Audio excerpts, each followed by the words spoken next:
बिरसा मुंडा का जीवन परिचय। बिरसा मुंडा एक भारतीय आदिवासी स्वतंत्रता कार्यकर्ता और लोकनायक थे। जो मुंडा ब्रिटिश राज के दौरान झारखंड में उठे एक आदिवासी धार्मिक सहस्राब्दी भारतीय स्वतंत्रता आंदोलन के इतिहास में एक महत्वपूर्ण व्यक्ति बन गए। बिरसा मुंडा का जन्म 15 नवंबर 1875 को बंगाल प्रेसिडेंसी के रांची जिले के उलिहातू गांव में हुआ था, जो अब झारखंड के खूंटी जिले में है। कुछ स्रोतों का दावा है कि उनका जन्म 18 जुलाई 1872 को हुआ था। बिरसा के पिता का नाम सुगना मुंडा था और माता का नाम करमी हातू था। बिरसा के शुरुआती साल उनके माता पिता के साथ चलकर में बीते।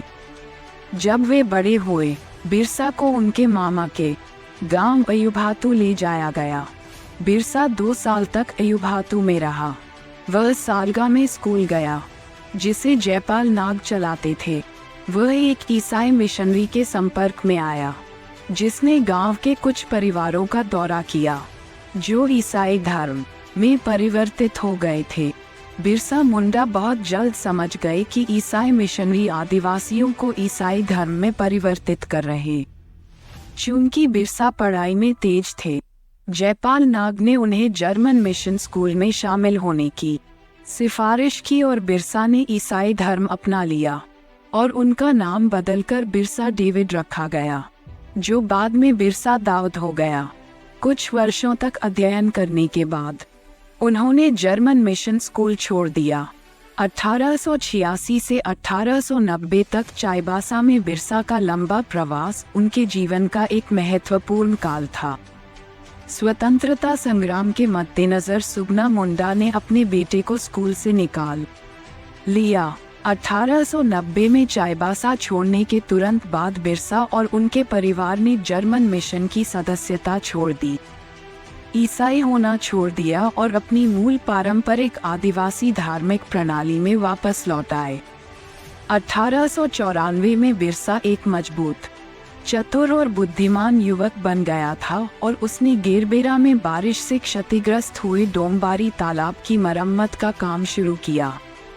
बिरसा को पारंपरिक आदिवासी संस्कृति को पुनर्जीवित करने का श्रेय दिया जाता है, जो ब्रिटिश ईसाई मिशनरी कार्यों से सबसे अधिक नकारात्मक रूप से प्रभावित थी।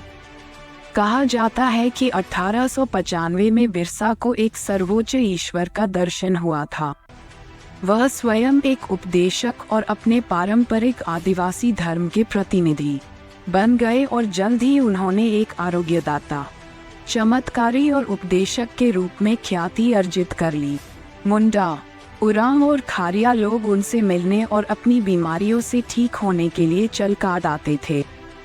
ब्रिटिश राज को धमकी देने वाला बिरसा मुंडा का नारा, रानी का राज्य समाप्त हो और हमारा राज्य स्थापित हो, आज भी झारखंड, ओडिशा, बिहार, पश्चिम बंगाल और मध्य प्रदेश के इलाकों में याद किया जाता है।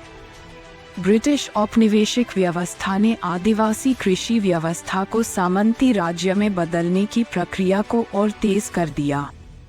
इससे आदिवासियों के पास मौजूद जमीनें उनसे छीन ली गईं। उन्होंने अपने मालिकाना हक पूरी तरह से खो दिए थे और वे खेत मजदूरों की स्थिति में आ गए थे।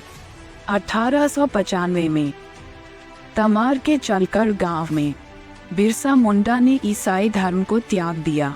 अपने साथी आदिवासियों से केवल एक ईश्वर की पूजा करने और बोगाओं की पूजा छोड़ने को कहा। उन्होंने खुद को एक पैगंबर घोषित किया, जो अपने लोगों के खोए हुए राज्य को वापस पाने के लिए आया था। उन्होंने कहा कि रानी विक्टोरिया का शासन खत्म हो गया है और मुंडा राज शुरू हो गया है। उन्होंने रैयतों को कोई किराया न देने का आदेश दिया। मुंडा लोग उन्हें धरती के पिता यानी धरती के पिता कहते थे। बिरसा के अनुयायियों के न मानने वालों की हत्या की अफवाह के कारण 24 अगस्त 1895 को बिरसा को गिरफ्तार कर लिया गया और 2 साल की सजा सुनाई गई। 28 जनवरी 1898 को जेल से रिहा किया। ऐसा कहा जाता है कि 1899 के क्रिसमस के आसपास लगभग 7,000 पुरुष और महिलाएं महान उपद्रव की शुरुआत करने के लिए एकत्र हुए थे, जो जल्द ही खूंटी, तमाड़, बसिया और रांची तक फैल गया। 3 फरवरी 1900 को चक्रधरपुर के जामकोपाई जंगल में गिरफ्तार किया गया था। 460 आदिवासियों को आरोपी बनाया गया था, जिनमें से 63 को दोषी ठहराया गया था, 1 को मौत की सजा, 39 को आजीवन निर्वासन और 23 को 14 साल तक की कैद की सजा सुनाई गई थी। ट्रायल के दौरान जेल में बिरसा मुंडा सहित 6 मौतें हुई। 9 जून 1900 को जेल में बिरसा मुंडा की मृत्यु हो गई। उनकी मृत्यु के बाद आंदोलन फीका पड़ गया। 1908 में औपनिवेशिक सरकार ने छोटा नागपुर काश्तकारी अधिनियम पेश किया, जो आदिवासी भूमि को गैर आदिवासियों को हस्तांतरित करने पर रोक लगाता है।